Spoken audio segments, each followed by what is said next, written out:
بالله الشيطان الرجيم بسم الله الرحمن الرحيم رب اشرح لي صدري ويسر لي أمري واحلل عقدة من لساني يفقهوا قولي. So, in our lesson today, we shall be talking about the laboratories, hospital support services.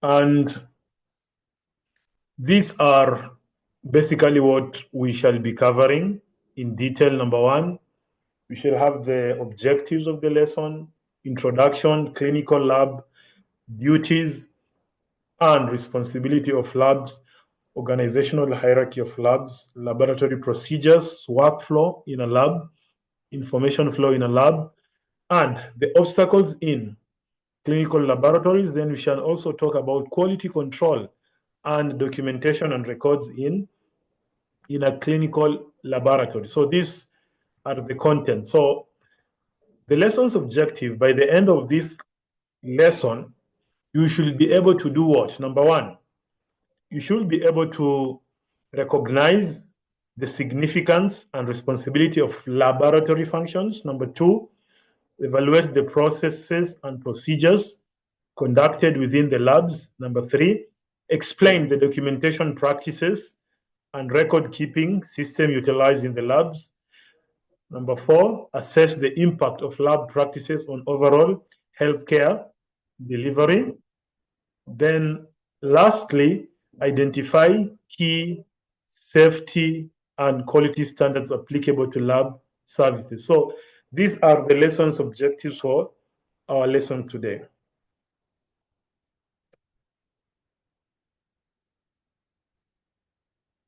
So in the introduction, because we are talking about laboratory as support services in a hospital, we need to define what a lab is. So somebody can ask this question, what is a laboratory? So a laboratory is a facility designed to maintain a controlled environment where scientific or technological research can be conducted through various experiments or measurements. So this is the basic definition of a lab. It's a facility, it's a place, a specific place designed to do what? Number one, maintain a controlled environment. So when you're doing any experiment, there need to be a controlled environment. So if you go to the lab, the environment is controlled, the temperature is regulated, ila ghairi dhalik, where scientific or technological research can be conducted. In a hospital context, the laboratory serves as a vital support unit. Vital means as an important unit, as it does what? It employs highly skilled personnel and plays a significant role in hospital operation. The primary responsibility of the lab is to do what? Is to perform tests for every patient. So if you go to any hospital, for example, Hayat or any hospital, and you are sick, and maybe you need to perform a test, then the physician or the doctor will direct you to the lab. So additionally, the lab may also manage the acquisitions of tests from external labs. So sometimes we have big hospitals or big labs. They do some tests internally, and at the same time, there are some hospitals that send them the tests to do so. So they generate tests from samples that have been taken outside. These are especially the big private hospital. Now, what is a clinical laboratory? So clinical laboratories are healthcare facilities providing a wide range of laboratory procedures that aid clinicians in diagnosing, treating, and managing patients. So that is the objective of a clinical lab. They are facilities that provide a range of procedures. And these procedures, they help the clinicians to diagnose, to know the cause of a disease. And once they know the cause of the disease, they can treat, and at the same time, they can manage the patient.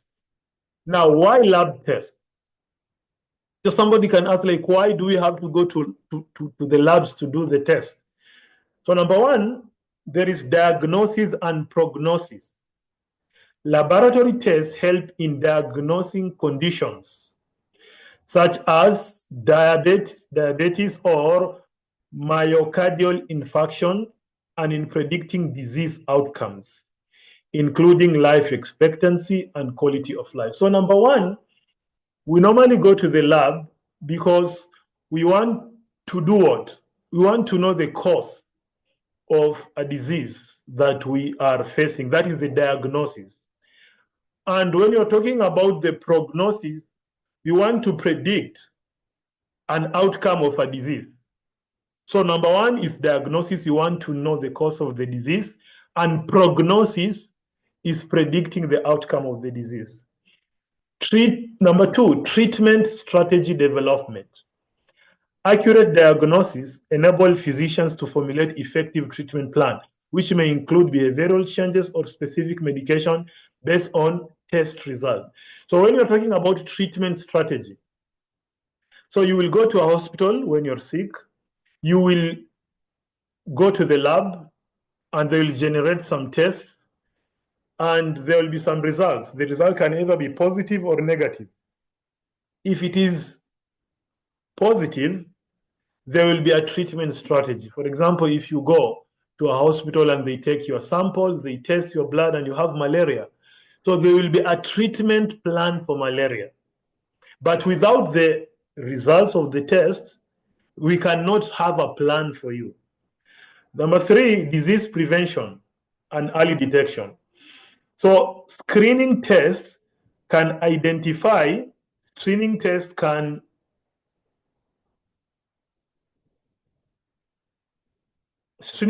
do what? So screening tests can, just a minute.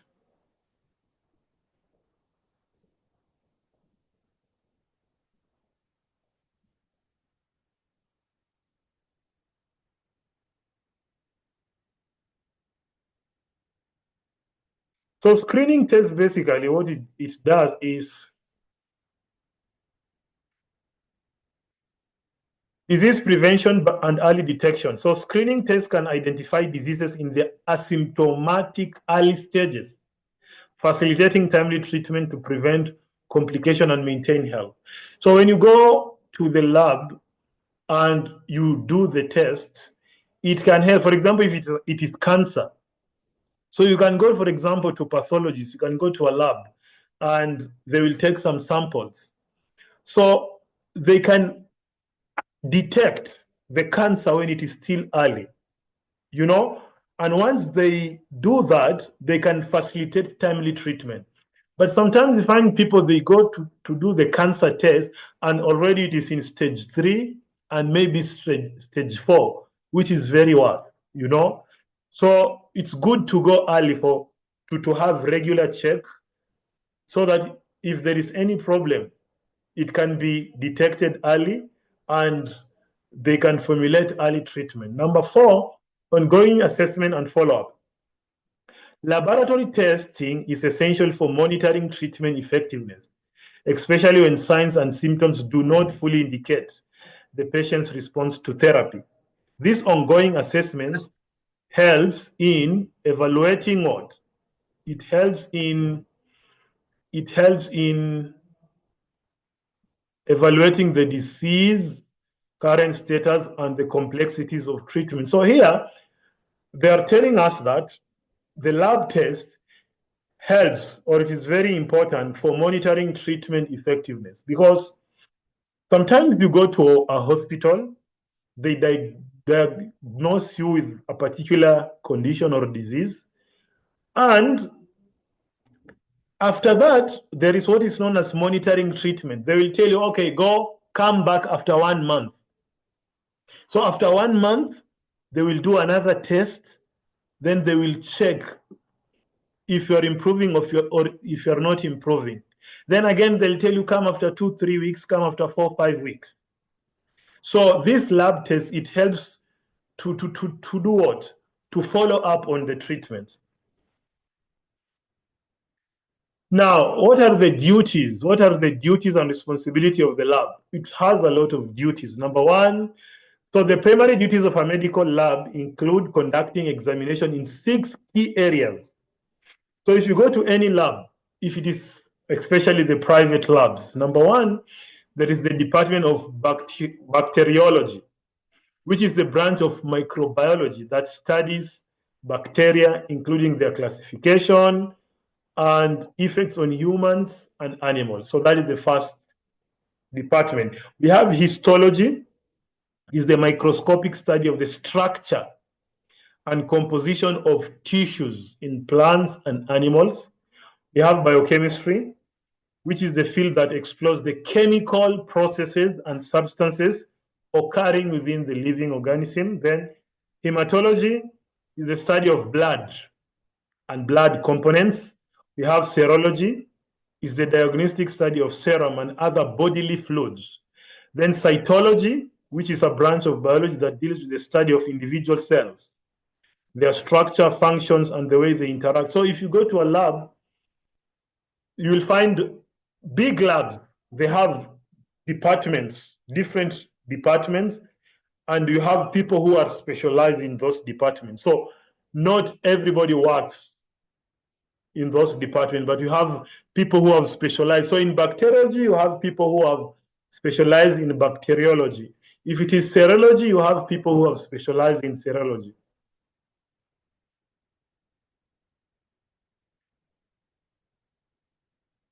Now, what are the duties and responsibility of the lab? So laboratory tests are essential for medical professionals to reach solid conclusion and provide effective treatment for disease.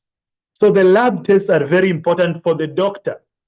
The doctor cannot provide good treatment if the doctor does not know the cause of that disease.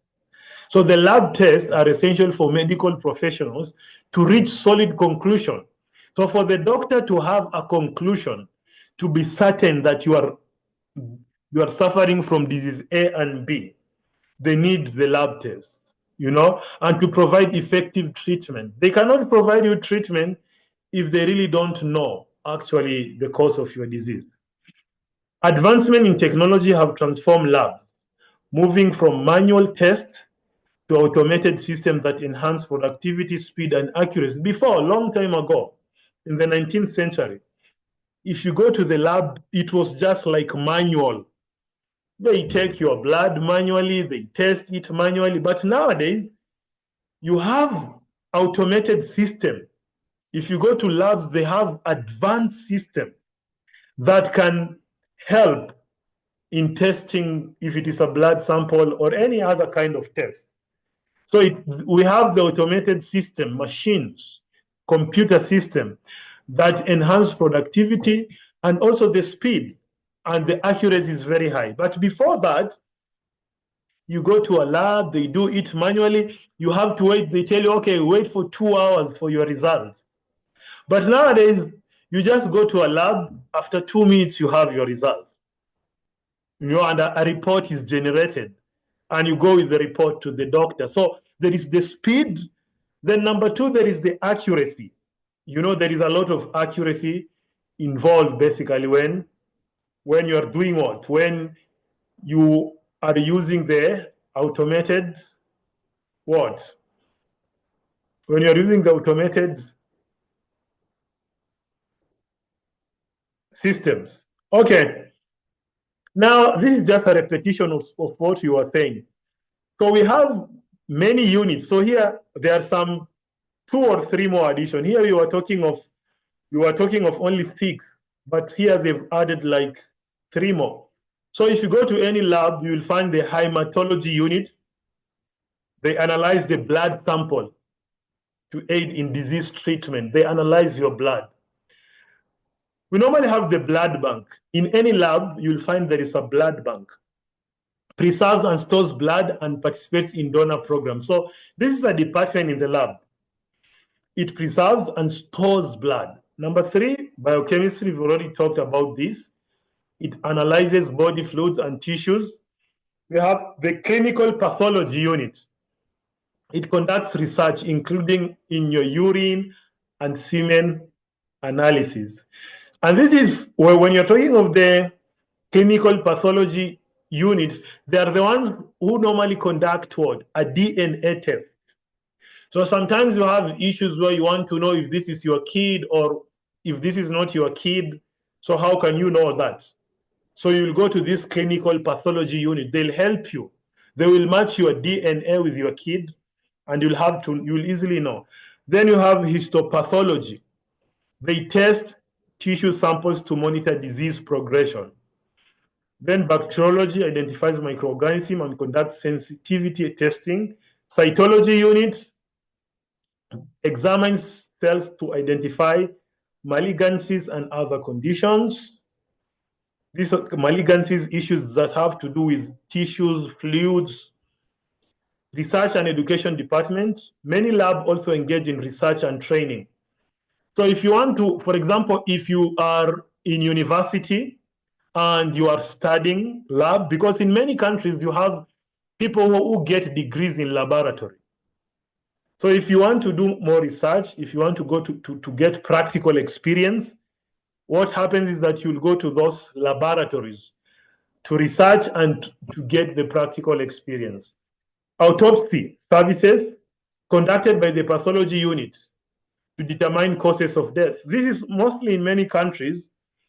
If people want to know the reasons why you died, the reason for the death, so they'll go to a pathologist. These are people who are experienced. So they will do their test and they will come to a conclusion. Maybe you died because of you are diabetic, because of breathing problem, or maybe tumor, or maybe, so they can easily know the reasons for your death. Now, what are the laboratory procedures? If you go to any lab in any hospital, what are the procedures that are involved? Number one, there is always a written test request. And this test request, for example, you'll go to your doctor. When you go to a hospital, where do you normally go? Number one, you'll go to a doctor to check you. Then if the doctor needs anything or a test from the lab, the doctor will generate a written text. So this is Mohammed. Please, I need some blood samples, test for malaria, ila ghairi dhalik. So there need to be a written request. Number two, there is the sample collection. Physician, nurses, or laboratory technician are responsible for receiving samples. So you will go to the lab, and the lab technician will take samples, blood samples from you, or urine, or the feces, any sample. Then number three, now they've already taken the sample. What happens? Specimen handling. The institution's schedule for specimen collection influences lab operation. Emergency requests are prioritized, but facilities to ensure that this is not misused by labeling non-urgent test as urgent. Misuse can lead to delays in genuine emergency. This is very important.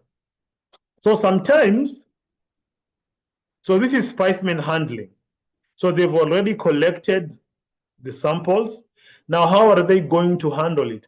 So once they collect the samples, the lab technician will write somewhere, it is urgent or it is not urgent. Because not all the tests are urgent. So they normally deal with the urgent tests first. But they're saying that, some lab technician, because they don't have akhlaq, so there is a test that is not urgent because it is their relative. They will just say, wow, this test is very urgent because it is their relative. And they leave the urgent test. So this might affect even the treatment of some cases which are very urgent. Then we have sample submission. The sample should be sent to the lab promptly in organized label containers. Then lastly, proper collection protocols. Nurses must be trained to collect samples according to requirement. Of course, in some hospitals, the nurses are not the ones who take the samples. But in many countries, the nurses, sometimes they are authorized. They can do what? They can take the samples. So nurses must be trained to collect samples according to requirement. E.g., fasting condition. Sometimes there are some patients who are fasting. And when they're fasting, maybe if you taking their blood might affect their health. And use correctly labeled containers. It's very important when you're taking the blood. Don't mix, don't confuse. Don't confuse the words. The containers. For example, if this is for Muhammad, you write it A, another patient, you write it B. Don't mix. Mixing or the labeling, if there is any problem with the labeling, it can affect the treatment of the patient. You can imagine if you are taking a wrong results to a wrong patient. You can imagine what is going to happen. So Muhammad is not having cancer, for example, but the result for Muhammad, you're having cancer. And it is for another patient. It can be very problematic. Then we have order management.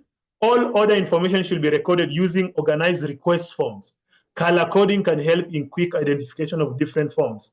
So if you go to labs, they normally have forms which have been colored. And this coloring of these forms, or the containers also, they have been colored different. So it helps in identification. Accountability. In patient areas, nurses prepare necessary paperwork. If lab technician collects samples, nurses pass the requisite forms to them. Then sample handling in the lab. Samples and orders must be securely handled by responsible lab staff, and a numbering system should be in place for tracking. So when you go to any lab, they normally have a tracking system in the computer, and it helps in tracking the tests. Then final results are recorded on both copies of the request form. Remember, the doctor gave a request form. So the results are recorded in the request form. The original is returned to the nursing section for inclusion in the patient's record and also entered in a daily record register. Then report delivery. Lab results are sent to authorized medical personnel and are not to be shared directly with patients unless requested by the doctor. So you cannot directly share the lab test without authorization from the doctor. You cannot give the patient. You cannot just leave the lab and after that you just go directly to the patient. No, it is unethical. Now, what are the basic principles for an authenticated lab? In many countries, before you open any lab, there need to be a lot of what? There need to be a lot of procedures. There need to be a lot of principles that need to be followed. But unfortunately, in many countries in Africa, you just wake up, oh, I need a lab. You just go and open a lab without any license, without having some checks, which is very wrong. So number one, in any standard lab, there is what is known as licensing. That is, compliance with legal and regulatory requirements is necessary for operation. All the labs, they need to work or operate under rules and regulations from the Ministry of Health. Number two, apparatus and supplies. A comprehensive list of necessary equipment and supplies for various lab functions, including the blood bank, must be maintained. In any lab, when you go to any lab, we should have a comprehensive list of all the equipment and supplies that are inside the lab. Number three, refreshment services. Providing adequate refreshment services to ensure staff well-being. So in the labs, you should always ensure there is a corner for the staff to eat breakfast, some snacks. Reagents. Use of quality reagents that are appropriate for the test being conducted. When you're talking about the reagents, we're talking about maybe if it is sulfuric acid, if it is sodium chloride. Talk about all the elements we normally use in the lab. So it has to be the right reagents. Expiry date. Monitoring and managing expiry dates of supplies and reagents to ensure reliability. We have to ensure that all our reagents that we normally use in the lab, they are up to date. It's very important. Because if you use reagents that have expired, then it will give you wrong results. And wrong results means that you are going to give the patient the wrong treatment.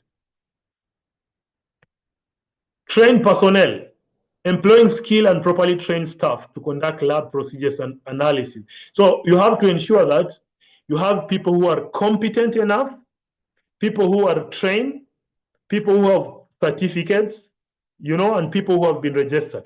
Don't just bring people who are not qualified. Unfortunately, in many labs you go, you will find that people who are not qualified in lab, they are the ones in the lab. Laboratory equipment, utilizing appropriate and well-maintained equipment for accurate testing and analysis, records, labels, and labeling, keeping thorough records and using clear and accurate labeling to prevent errors and ensure traceability. For each and every container, each and every test you do, there should be correct recording and labeling. Any simple mistake can lead to a disaster. So you have to have the labeling because it helps to do what? To ensure traceability. Traceability means that when you can easily find something, then it is traceable. Then basic supplies. Regularly replenishing essential supplies required for lab operation. Basic supplies. If the supplies are almost going to do what? To finish, then you have to procure, purchase, reorder. Don't wait until the supplies finish and then that is when you order. That's very wrong. Testing of the whole human body. Implementing protocols for comprehensive testing that covers all aspects of human health. Now, on to the next thing, which is the laboratory workflow. When you are in the lab, there is a workflow. Like when you're talking about workflow, there is stage 1, stage 2, stage 3, stage 4, and stage 5. So number 1 is sample management and transportation. So the first function encompasses the systematic handling of samples from the point of collection to their delivery at the laboratory for analysis. That is from the time we collect the sample to the time we deliver them for analysis. So number 1, ensure samples are collected in appropriate containers and labeled correctly. Number 2, following established protocols for the prompt and safe transportation of samples to prevent degradation or contamination. We should always ensure that the samples are transported safely, such that they are not degraded or contaminated. And this happens in many cases. Sometimes you find that the samples or the test is carried in another country, for example, India, and it has to be transported to Somaliland. So we have to ensure that it is the way it is transported, it is inside a refrigerator, the condition, because if you don't do that, it will affect the result. Maintaining a chain of custody, if required, to uphold the integrity of the sample throughout the process. Number 2, so we are through with the sampling and how we handle it. Conducting laboratory investigation. So here there is the type and number of tests requested. Different tests require specific methodologies and resources. So you can have, for example, one sample of blood, but different tests. So maybe there is the urine, but maybe there are different tests we are going to carry out for the urine. Maybe there is a blood test, but the same sample, we are going to have many tests. It should be very clear. Time of request, the timing of the request. The timing of the request can influence the priority and urgency of processing. Emergency requests, for example, may necessitate immediate action. So we have 2 different kinds of requests. We have the emergency ones and we don't have the emergency ones. So we have to start with the urgent, the emergency one. Accessibility of automated apparatus. The availability and capability of automated lab equipment dictate how tests are performed. Automation can enhance accuracy, efficiency, and throughput, streamlining lab processes. This is what you were talking about. So if you're having a lab, ensure that it is automated because it will guarantee you the speed and accuracy. Now, on to the next thing, the laboratory information flow. How should the information flow? So number one, there is the request flow. That is at the first level, the procedure begins when an investigation is requested. This request must specify whether the final result will be reported directly to the nursing workstation for integration into the patient chart or sent to the requesting physicians. So key elements of this process include what? So you have to requests can be submitted in writing or communicated via telephone from various sources. So number one, the request for the test. The doctor can call the lab, hey, there is patient A, we need this test. Outpatient may also bring in their orders and samples for testing. If outpatients, they can have maybe the request from another hospital. So the request can come internally or externally. Each request is logged systematically to track the request. So once you come with your request, we put it in the system and we can easily track it. Order 1, 2, 3, 4, and 5. Then tasks associated with the request are communicated to lab. Then we have the result entry and reporting. The second level involves the entry and transmission of the result of the test results and final reports.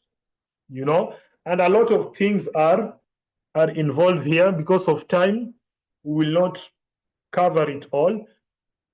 Now, the next thing, we only have 4 minutes, 7 minutes remaining.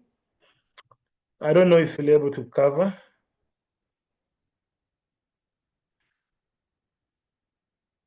So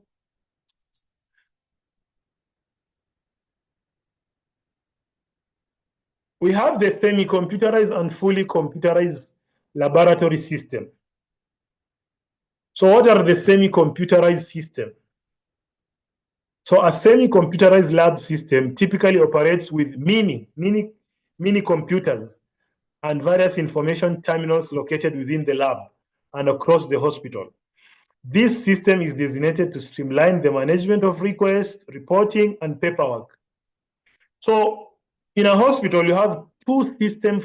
In a lab, we have two systems. We have semi-computerized and fully semi-computerized means it is automated and it is still digital. We have some paperwork and we still have the computer. So we are still using both. But the computerized means that everything 100% is done by the computer. So here there is the request management, charge management, sample identification, statistical reporting, so these are the things that the semi-computerized system does. Then we have the fully computerized system. Fully computerized is this lab, it is 100% automated. Everything is digital. There is no paperwork at all. So if you are using a fully computerized system, there is increased production. For example, in the semi-automated, maybe the semi-automated, you can be the semi-computerized system in one day, maybe it can generate 20 tests. But the fully computerized, maybe in one day, it can generate like 100, 150 tests. So increased production. Quick response time. There is the speed and efficiency. Like after 5 minutes, 10 minutes, even less than that, you have the result. Immediate access to information. You just click a button, you get the information. And quality control.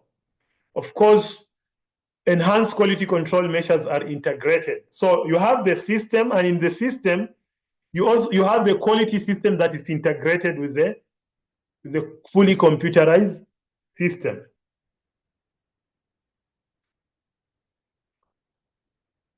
Now, this one is not.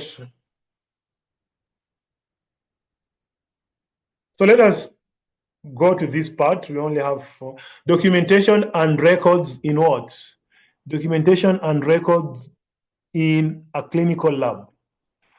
So if you go to any lab, you will find that they have different kinds of documents. or different kinds of files. So the first file is known as the requisition record. A physician generates a requisition form that includes patient's information, then ID, physician's name, and a listed table of required diagnostic tests.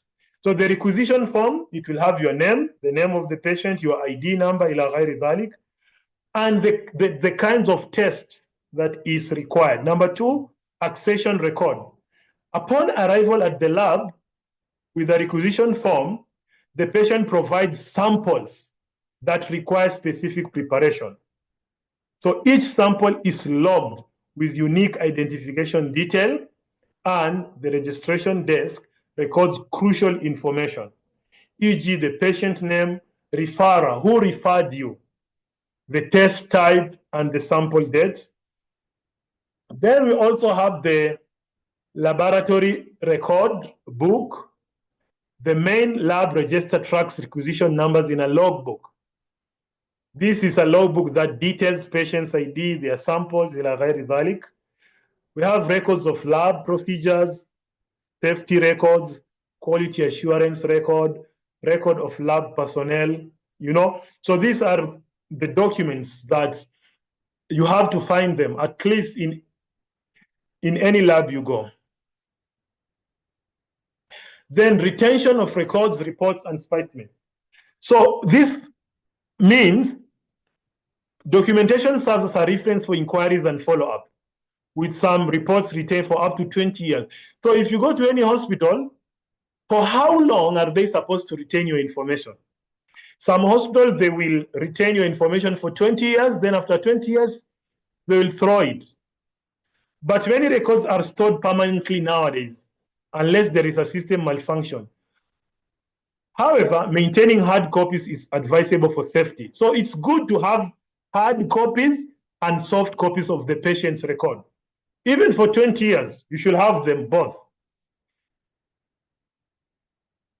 So this is why documentation is very important. So that is the end of our lesson. Is there any question as I take the attendance?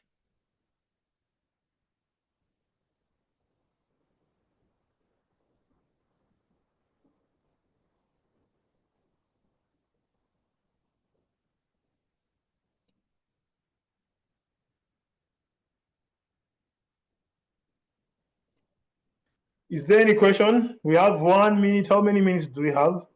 We have 1 minute remaining. Is there any question?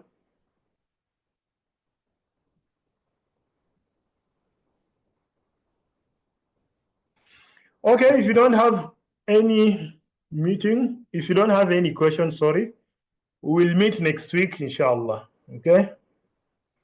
Thank you.